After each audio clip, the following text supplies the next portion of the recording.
Мы с ним дружим.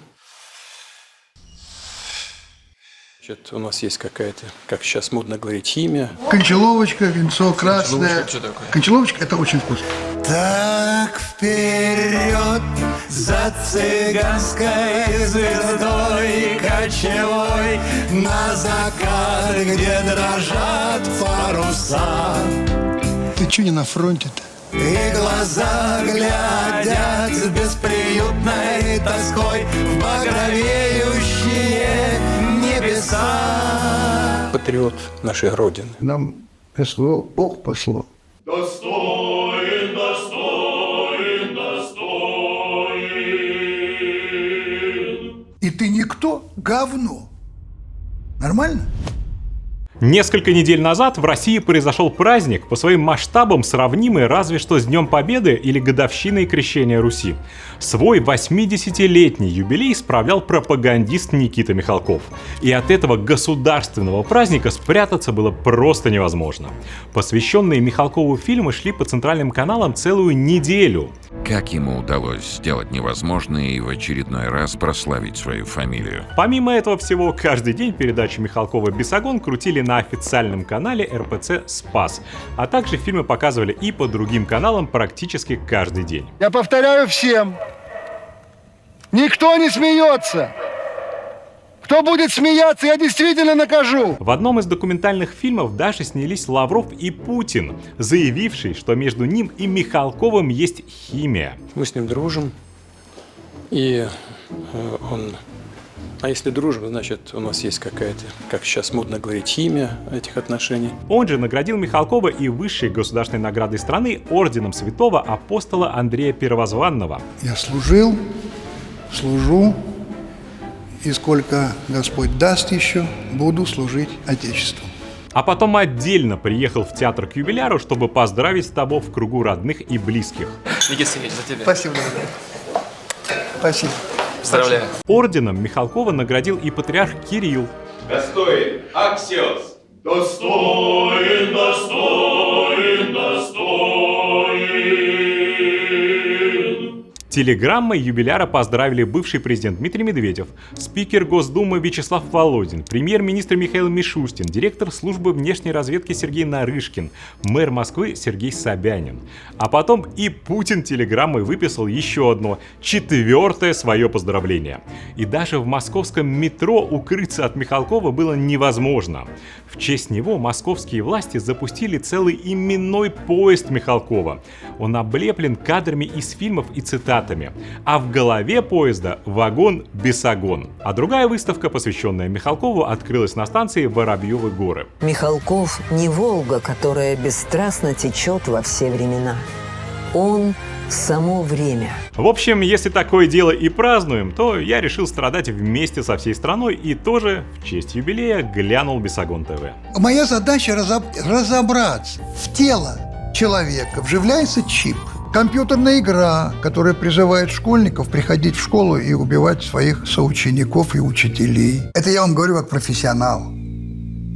Вы можете мне поверить. Это чистая, абсолютно компьютерная графика.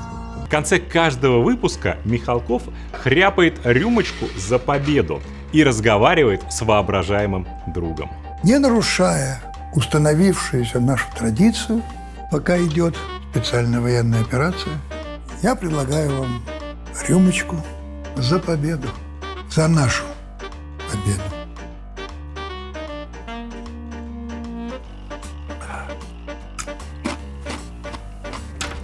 О, и опять не вовремя пришел наш Мечман-Криворучка и сказал: уходим по одному, если что, мы геологи.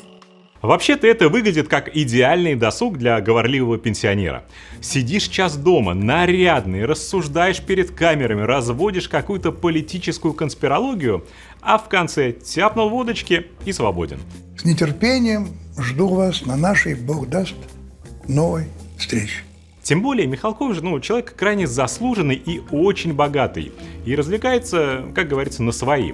Он сам об этом много раз говорил. Ни копейки от государства он за это не получает. Бесогон — это чисто его хобби, для души. Мы не получаем ни одной копейки, ни с государства, ни с ВГТРК. Но это мое великодушие к странному видеоблогерству Никиты Сергеевича Бесогона очень быстро рассеивается, когда я вижу вот это. Эти брошюры у меня в руках. Это планы уроков в российских школах. Конкретно урок называется «Разговоры о важном». Если вдруг кто не знает, с 2022 года неделя в школах начинается с этих самых разговоров о важном, где детей в 7 или 8 утра понедельника заставляют поднимать флаг и воспитывать в себе патриотизм.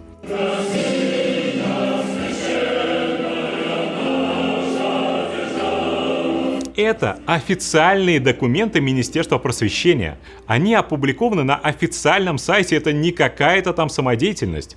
Давайте изучим вот эту методичку, чем-то похожую на меню ресторана. На этом уроке о важном для старшеклассников учат традициям гостеприимства и обычаям народов России. Есть список ценностей, которые надо у школьников сформировать.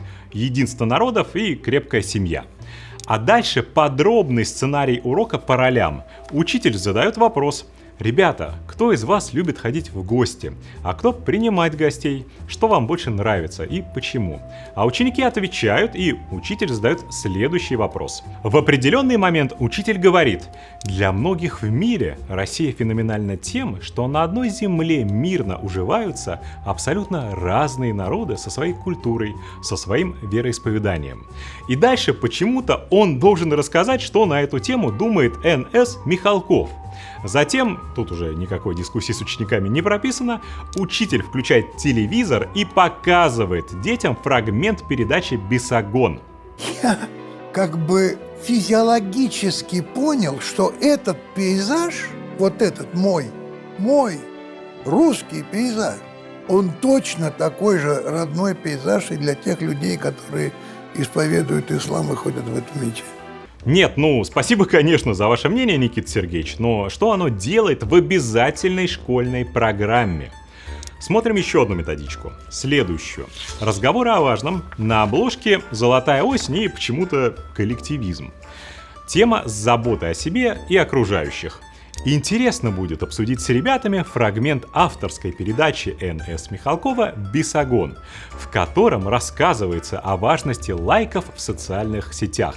Лайки — это забота о себе или что-то другое?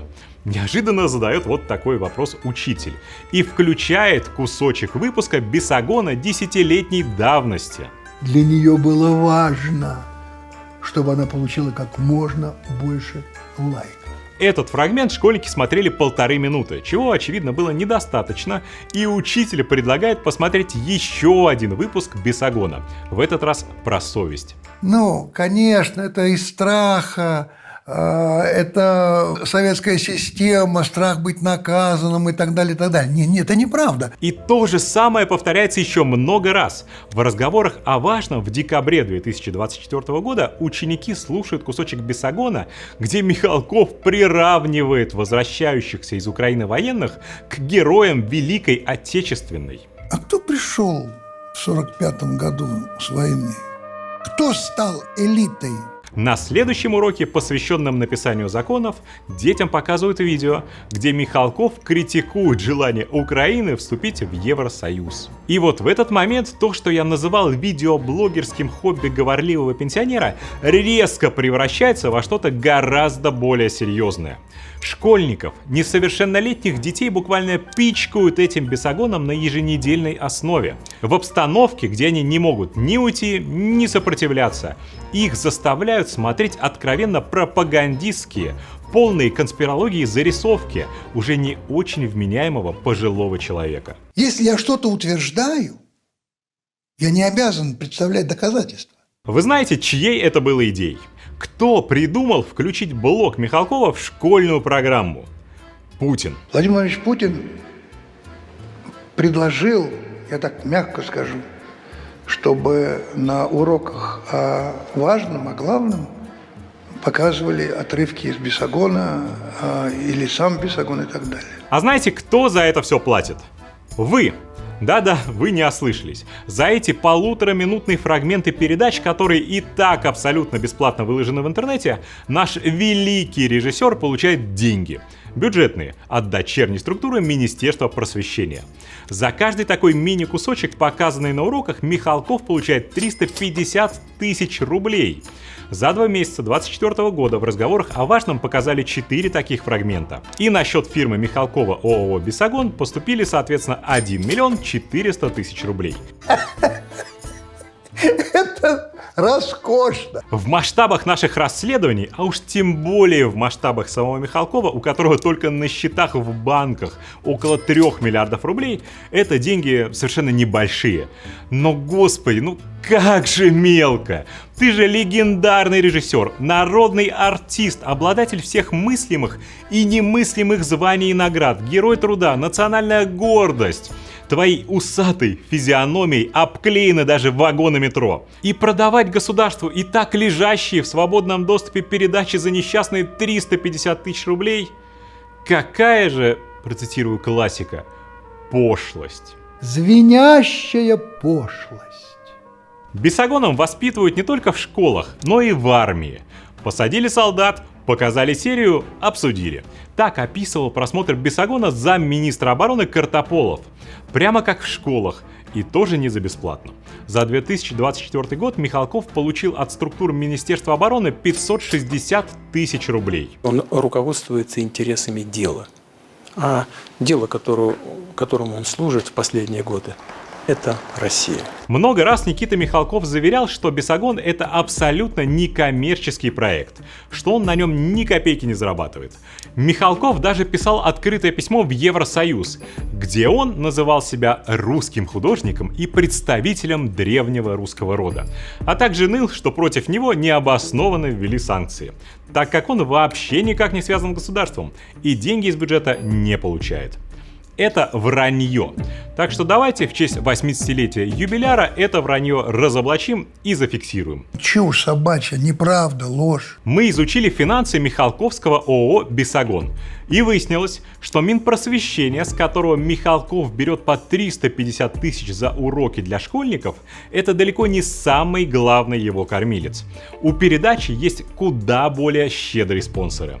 К сожалению, щедрые спонсоры — это все равно мы с вами. Просто, тупо, нагло. Мы выяснили, что каждый выпуск Бесогона оплачивает российская государственная компания «Роснефть». Как минимум, с начала 2024 года Роснефть платит фирме Михалкова ровно 5 миллионов за каждую передачу. Переводом маскируется под оплату размещения рекламно-информационных материалов нефтяной компании «Роснефть». Мы внимательно посмотрели выпуски передачи Михалкова за целый год. Поверьте, пожалуйста, это было непросто. Посмотрели, что он выкладывал на сайте, посмотрели свежие выпуски на «России-1» и «России-24».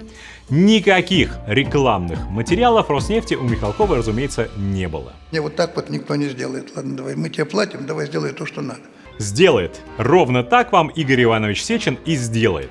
То, что происходит, называется коррупцией и воровством. Дружок Михалкова Игорь Сечин берет деньги подконтрольной ему государственной компании и отдает их Михалкову. Просто так, оформив для вида договор оказания несуществующих услуг. Гигантский бизнес. Игорь Сечин вообще известен тем, что он транжирит государственные деньги Роснефти. Он относится к бюджетным деньгам как к своим собственным. Покупает себе за счет компании личный самолет и трудоустраивает в госкорпорацию Роснефть 1,5 десятка эскортниц, которые скрашивают его досуг. Если честно, эти ситуации мало чем отличаются. Девушкам платят за несуществующие знания в области добычи нефти, а Михалкову за несуществующую рекламу. За такие дела и Сечин, и все его эскортницы, включая Михалкова, в любом нормальном государстве незамедлительно оказались бы на одной скамье подсудимых. Роснефть. На благо России. В общем, дела у Бесогона, как у бизнеса, идут очень хорошо. За 2024 год чистая прибыль компании, которая выпускает только эту передачу, составила 46,5 миллионов рублей. 3 миллиона 332 тысячи рублей чистой прибыли за каждый выпуск идут в карман Никиты Михалкова. Я ни одной копейки не... У меня договор с ВГТРК на 100 рублей. В своих передачах Никита Михалков очень много говорит про ценности.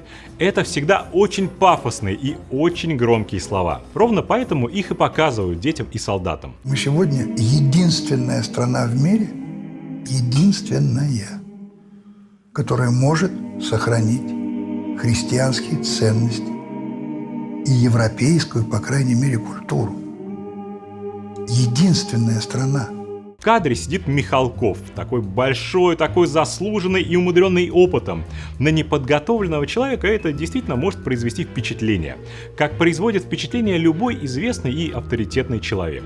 Владимир Владимирович Путин знает про Бесогон и мне сказал, что это очень мощное оружие.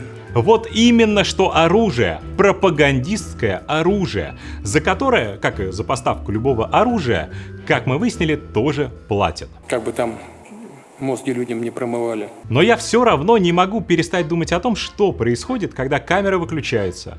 Гаснет свет, пустая рюмка и огрызок огурчика остаются на столе, а Михалков возвращается в свою обычную жизнь, которую никто не видит.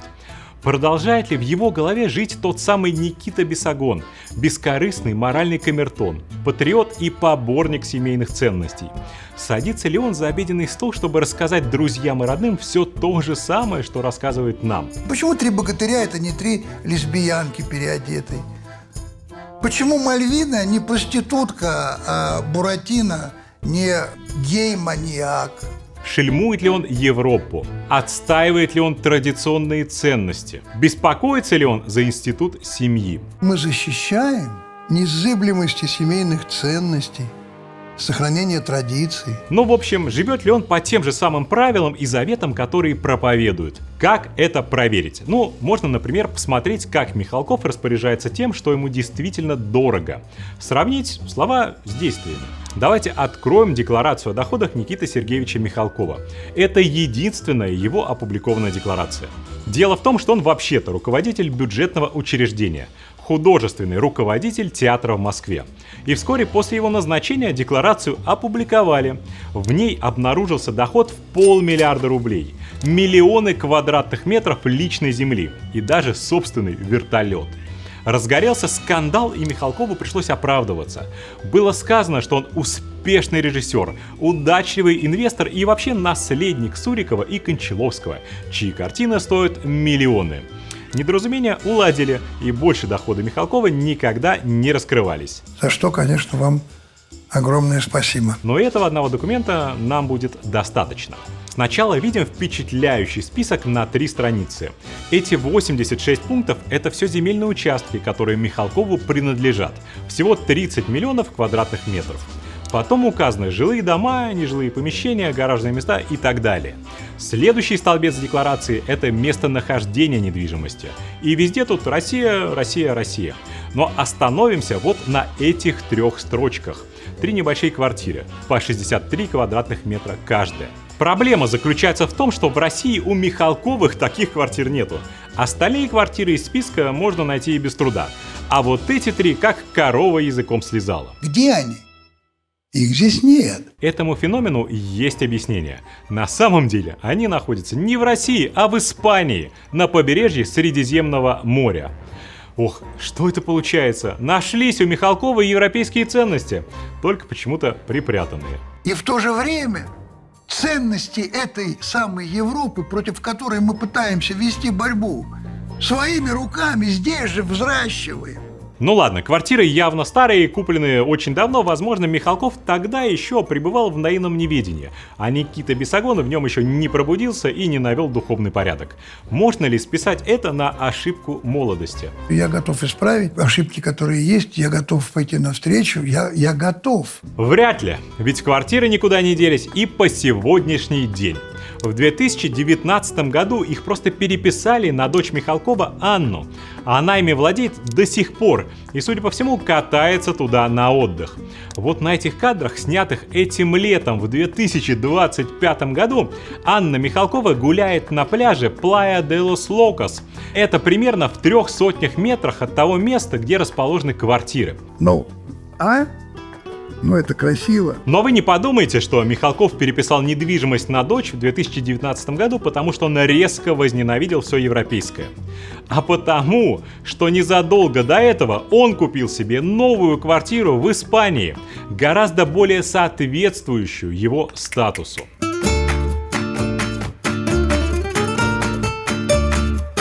Она расположена рядом с городом Бенидорм, и тут не просто дом, а апартаменты в одной из самых эксклюзивных и дорогих медицинских спа-клиник в мире. Клиника специализируется на интегративной медицине и омоложении. На ее территории можно купить себе квартиру, что Никита Сергеевич, собственно, и сделал в 2018 году. Ее площадь 250 квадратных метров. Она двухэтажная. На первом этаже зал для йоги, комната для игр или массажа, домашний кинотеатр и английский дворик с декоративным фонтаном. А на втором этаже гостиная, столовая, кухня, спальня, кстати, всего одна, судя по документам, а также открытая терраса, бассейн и сад. Как жить в своей стране? А самое главное, зачем? Но, как мы случайно выяснили, получив официальные выписки на эту недвижимость, пользоваться ей Никита Сергеевич в ближайшее время не сможет. С 17 января 2023 года квартира арестована. Сделки с ней запрещены из-за того, что Михалков попал под европейские санкции. Это волшебное слово «санкции». Удивительная, конечно, ирония судьбы.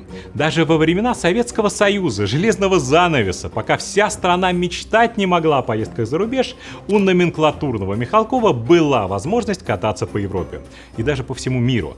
А сейчас у него такой возможности нету. Я был 5 раз в Америке, я был в Австралии, я был в Японии, я много что видел. Итого 4 квартиры в Испании. А мне все сложнее и сложнее списать эти покупки во вражеской Европе на какой-то недоразумение.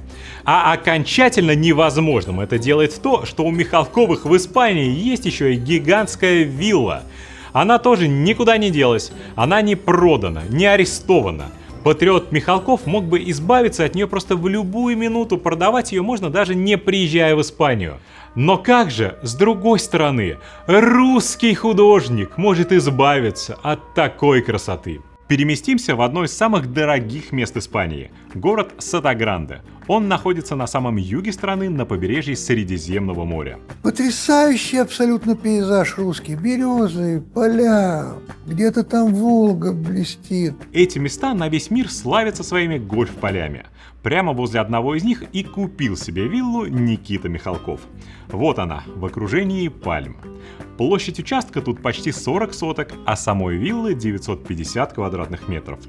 Снаружи видим большой бассейн, а внутри находится главная спальня, 4 гостевые комнаты, 5 санузлов, кабинет, гостиная, столовая, кухня с прачечной и гараж. Эта вилла смогла избежать ареста просто потому, что Михалков ее оформил не на себя, как апартаменты в спа-клинике, а на своих близких, на жену Татьяну и на детей, Анну, Надежду и Артема Михалковых. Они, вопреки патриотичным речам главы семейства, избавляться от этой роскошной испанской виллы за 5 миллионов евро почему-то не спешат. В пропаганде Михалкова есть две центральные темы. Это патриотизм, с искренностью на эту тему мы уже разобрались. А вторая – это традиционные и нравственные ценности. На сегодняшний день мы единственная страна, которая может отстоять те нравственные, этические, религиозные, если хотите, и семейные ценности, которые для нас всегда были основополагающими. Пока мы искали недвижимость Михалковых в Испании, мы обнаружили, что нравственные, этические и семейные ценности самого Никиты Сергеевича отстоять совсем не удалось. Не такие они и основополагающие, как выяснилось. Ведь у Никиты Михалкова в Испании нашлась вторая семья. В 80-летие Никиты Сергеевича праздновали не только по телевизору, но и в печатной прессе. Вот этот журнал «Кинорепортер» поместил его на обложку. «Жестокая правда без любви есть ложь», говорит нам Никита Сергеевич, придерживая рукой соломенную шляпу. Главным редактором и владелицей этого журнала является бывшая ведущая Первого канала Мария Лемешева. Рождение ребенка увеличивает головной мозг матери. Такое интересное заявление сделали неврологи из Американской психологической ассоциации. Она же провела с Михалковым искренний разговор о главном, опубликованный в этом номере. Сделать ей это было совсем несложно, так как Мария – мама внебрачной дочери Михалкова, Марфы Никитичны. Девочка родилась в 2011 году. К тому моменту защитник нравственных и семейных ценностей Никита Михалков был женат на своей официальной супруге Татьяне уже 38 лет. Марфа Никитична уже снялась в фильме «Убойные вести» из Чухломы, сопровождала Михалкова на гастролях в Ташкенте. А еще она любит ездить в Испанию, где у ее мамы тоже есть недвижимость. Пип-пип-пип. Ты кто такой? Ты кто такой? В процессе отстаивания традиционных, а скорее всего на самом деле логистических ценностей, Никита Сергеевич Михалков поселил свою вторую семью рядом с первой. В 20 минутах от дома в Торревьехе, где у основной семьи Михалковых куплены 3 квартиры, мы обнаружили квартиру любовницы Михалкова. Мария Лемешева, по паспорту она Галина, стала собственницей 115-метровых апартаментов в 2012 году, через год после рождения дочери. А в 2018 она купила себе там и вторую квартиру, рядом с первой, площадью 87 квадратных метров. И вот что получается. Я хочу оговориться, что проблема здесь не в деньгах и не в миллионах долларов, которые это все стоит. Они, очевидно, у Михалкова есть. Проблема в лицемерии и вранье. Михалков ведет передачу «Бесогон» уже почти 15 лет. Каждый месяц он садится дома перед камерой и записывает настоящие проповеди. Он учит нас, немытых и кривозубых, как правильно жить. Каждый выпуск выходит 6 раз на канале «Россия-24» и 1 раз на канале «Россия-1». И ежедневно на официальном канале Православной Церкви «Спас». Более 12 миллионов человек. 17 миллионов. Более 12 миллионов. И вот этим самым миллионам людей Михалков лжет. Говорит зрителям одно, а сам живет совершенно по-другому. Не моргнув глазом, он врет про то, что не получает бюджетных денег. Врет в декларации. Врет, что ненавидит Запад, а у самого там вилла и 2 семьи отдыхают в это время. Для него это не проблема. Для него, для человека, в котором сервильности и желание угодить власти больше, чем таланта, это просто образ жизни. Я люблю президента. Он готов на все. Обожествлять Путина, снимать про него фильмы, быть его доверенным лицом, даже публично умолять Путина пойти еще на 1 срок. Лишь бы еще на чуточку ближе оказаться к власти. Да мне абсолютно насрать на то, что про меня думают либералы, которые будут по этому поводу говорить, как так, близко к власти. И я верю, что они действительно с Путиным искренне дружат. Кончаловочка, винцо красное. Кончаловочка – это очень вкусно. Пропустили вместе не 1 литр кончаловочки. Но при чем здесь патриотизм? Почему на уровне государства нас заставляют рукоплескать откровенному лицемеру и приспособленцу? Патриотизм — это не про то, что надо ненавидеть Запад. Десяток раз рассказать про план Даллеса и чипирование — это тоже не патриотизм. Патриотизм — это как минимум не прислуживать преступной власти, не агитировать за воров и убийц, уничтожающих нашу страну. А еще лучше бороться с ними, с их пропагандой в том числе. Помогите распространить этот ролик.